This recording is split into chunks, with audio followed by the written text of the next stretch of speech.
예레미야 3장 1절부터 18절, 제가 가진 성경으로는 구약 1146페이지에 있습니다. 저와 여러분이 한 절씩 교독하겠습니다. 여호와의 분노의 매로 말미암아 고난당한 자는 나로다. 나를 이끌어 어둠 안에서 걸어가게 하시고 빛 안에서 걸어가지 못하게 하셨으며 종일토록 손을 들어 자주자주 나를 치시는도다. 나의 살과 가죽을 쇠하게 하시며 나의 뼈들을 꺾으셨고 고통과 수고를 쌓아 나를 애우셨으며 나를 어둠 속에 살게 하시길 죽은 자의 온지나 같이 하시도다. 나를 둘러싸서 나가지 못하게 하시고 내 사슬을 무겁게 하셨으며 내가 부르짖어 도움을 구하나 내 기도를 물리치시며 다듬은 돌을 쌓아 내 길들을 막으사 내 길들을 굽게 하셨도다. 그는 내게 대하여 엎드려 기다리는 고음과 은밀한 곳에 있는 사자 같으사 나의 길들로 치우치게 하시며 내 몸을 찢으시며 나를 적막하게 하셨도다. 활을 당겨 나를 화살의 관역으로 삼으시며 화살통의 화살들로 내 허리를 맞추셨도다. 나는 내 모든 백성에게 조롱거리 곧 종일토록 노예거리가 되었도다. 나를 쓴 것들로 배불리시고 쑥으로 취하게 하셨으며 쇠약돌로 너희를 꺾으시고 재로 나를 덮으셨도다. 주께서 내 심령이 평강에서 멀리 떠나게 하시니 내가 복을 내어 버렸으며 스스로 이르기를 나의 힘과 여호와께 대한 내 소망이 끊어졌다 하도다. 아멘. 안녕하세요. 평안한 한 주 보내셨나요?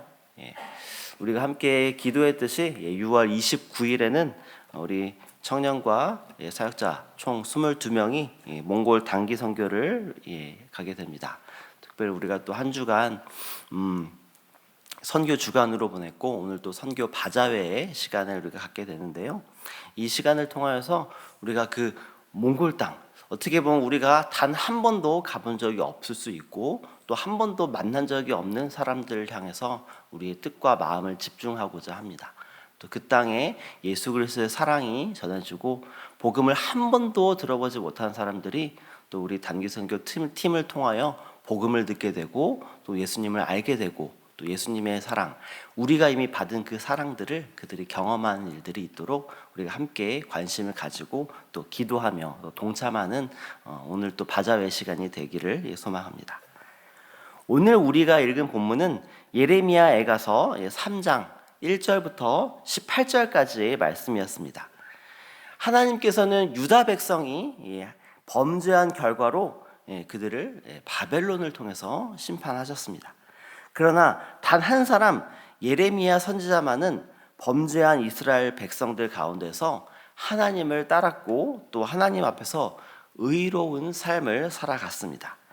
그런 예레미야 선지자는 자신들의 죄악으로 인해서 당하는 그런 하나님의 심판이지만 자신의 민족이 당하는 고통들을 바라보며 함께 아파했습니다. 오늘 말씀을 통해서 예레미야 선지자가 자신의 민족이 범한 그 범죄 그리고 그로 인한 심판 가운데서 그가 보여준 모습을 통해서 우리 또한 우리가 속한 공동체 혹은 우리 사회 또 우리의 교회 가운데에 있는 그런 어려움 가운데 하나님의 백성으로서 어떤 삶을 살아가야 하는지에 대해서 한번 살펴보기를 원합니다. 오늘 말씀을 시작하면서 예레미야 선지자는 하나님의 심판으로 자기 민족의 죄와 고통을 자기의 것으로 동일시하는 것을 살펴볼 수 있습니다. 오늘 말씀 4절에서 예레미야 선지자는 자신의 살과 가죽이 쇠하고 뼈가 꺾이는 고통을 느꼈다 이렇게 말하고 있습니다. 그리고 또한 12절과 13절에서는 자신이 화살의 관역이 되어 화살을 맞은 것과 같다 이렇게 그가 느끼는 고통에 대해서 고백하고 있습니다. 그는 바벨론의 공격으로 파괴된 도성을 지극히 개인적인 모습에 비유하며 묘사하고 있는 것입니다. 사실 예레미야는 바벨론이 침략하기 전에 하나님께서 유다의 죄악에 대해서 심판을 계획하셨다라는 것을 잘 알고 있었습니다. 그리고 그는 온갖 방법을 사용해서 유다의 죄를 지적하고 또 그들의 회개를 촉구했습니다. 그러나 그 사람들은 그들의 죄를 돌이키지 않았고 오히려 그를 박해했습니다. 그리고 결국에 회개 없는 그들의 완악함은 하나님의 심판을 초래하게 되었습니다. 어떻게 보면 자신을 통해서 임한 하나님의 경고에 대해서 무시했던 그 유다의 심판과 몰락에 대해서 예레미야 선지자는 그들이 어떻게 보면은 그들이 지은 죄에 대한 당연한 결과라고도 생각했을 수도 있었습니다. 그러나 예레미야는 자신의 민족의 아픔을 개인의 아픔으로 끌어안은 것입니다. 그리고 하나님 앞으로 나아갔던 것입니다. 이런 공동체의 죄악과 아픔을 바라보며 대하는 그 예레미야의 성숙한 모습을 하나님께서는 우리에게도 기대하고 계십니다.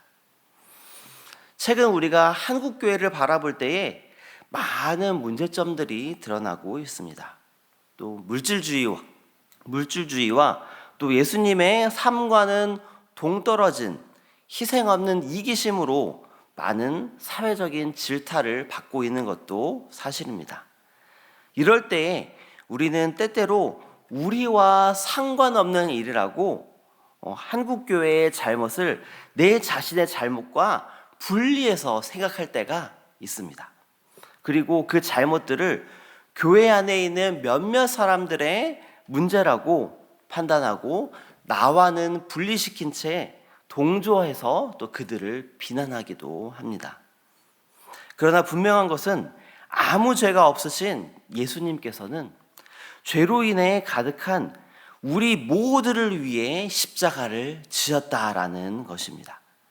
예수님은 예수님 자신과 우리를 분리시켜서 생각하지 않으셨습니다. 죄가 없으신 예수님께서는 우리 모두의 죄를 위해서 묵묵하게 십자가를 감당하셨습니다. 우리도 예수님처럼 우리 공동체의 죄악을 나의 죄로 여기고 나아가야 할 것입니다. 나와는 상관없다라고 여기는 것이 아니라 나 또한 그런 죄를 지을 수밖에 없는 연약한 존재라는 것을 인정하고 하나님께 나아가야 하는 것입니다. 그리고 이어서 17절과 18절 말씀에서 예레미야 선지자는 공동체의 죄악과 아픔 속에서 평강도 소망도 다 끊어졌다라고 한탄하는 것을 볼 수 있습니다. 그리고 하나님께서 기도에 응답하지 않으셔서 더 절망스럽다 이렇게 탄식하는 것을 볼 수 있습니다. 이런 고백은 그가 유다 백성의 고통을 하나님께서 감해 주시기를 바라고 또 소망하고 또 간절하게 기도했기 때문에 사실 이런 고백이 가능했던 것입니다. 예레미야 선지자는 민족의 아픔을 자기의 아픔으로 여기며 밤낮으로 눈물로 중재 기도를 드렸습니다. 성경에는 이처럼 공동체의 문제를 놓고 중재 기도를 드렸던 하나님의 사람들이 여러 있었음을 보여주고 있습니다. 특별히 아브라함은 소돔과 고모라의 멸망을 막기 위해 중재 기도를 드렸습니다. 또한 모세는 이스라엘 백성이 하나님을 버리고 우상을 숭배하며 멸망할 운명에 처하자 중재 기도로 하나님의 진노를 막아서서 마침내 자기 민족을 구했습니다. 하나님께서는 공동체를 위하여 간절히 기도하는 그들의 기도를 들으시고 긍휼을 베푸신 것입니다. 예레미야 선지자가 드렸던 유다 백성을 구하는 기도에 대해서도 예레미야는 하나님께서 응답하지 않은 것으로 여겼지만 지금의 성경을 읽는 우리는 우리의 그 관점으로 봤을 때에 궁극적으로 하나님께서는 그 기도를 들으셨습니다. 하나님께서는 이스라엘과 유다 민족으로서 육신의 혈통을 따르는 사람만을 구원하는 것이 아니라 예수님을 믿고 따르는 지금 시대의 영적인 모든 하나님의 백성들을 구원하시는 것이 하나님의 계획이었고 그것을 하나님께서는 이루셨기 때문입니다. 공동체를 향한 예레미야와 또 아브라함, 모세의 기도에 응답하신 하나님께서는 지금 시대를 살아가는 우리가 드리는 중재 기도에도 신실하게 응답하실 분이십니다. 그리고 죄악으로 인해서 고통 가운데 있고 신음하고 있는 한국 교회와 또 한국 사회 그리고 전 세계의 모든 사람들에게 긍휼의 은혜를 베푸실 것입니다. 이를 위해서 우리는 기도해야 할 것입니다. 우리는 사회와 교회의 문제들을 보면서 누군가를 비난하고 또 탓하기 쉽습니다. 그리고 우리 자신은 분리시킨 채 나 자신은 의로운 양 생각할 수 있습니다. 그러나 예수님께서는 우리 모두를 대신해서 십자가를 지셨고 참된 중보 기도자로서 우리 모두를 위해서 기도하고 계십니다. 그러므로 우리도 사회와 교회 그리고 이웃의 죄를 품고 회개의 자리로 나아가야 할 것입니다. 그리고 내 자신을 항상 되돌아보며 말씀에 비추어 거룩하신 하나님의 뜻에 우리의 삶을 맞춰 나가야 할 것입니다. 그럴 때에 하나님께서는 우리에게 치유와 회복의 은혜를 베풀어 주실 것입니다. 하나님께서 우리에게 허락하신 이 공동체를 위해서 최선을 다하며 중재 기도의 사명을 마땅히 감당하시는 저와 여러분 되시기를 소망합니다. 함께 기도하겠습니다.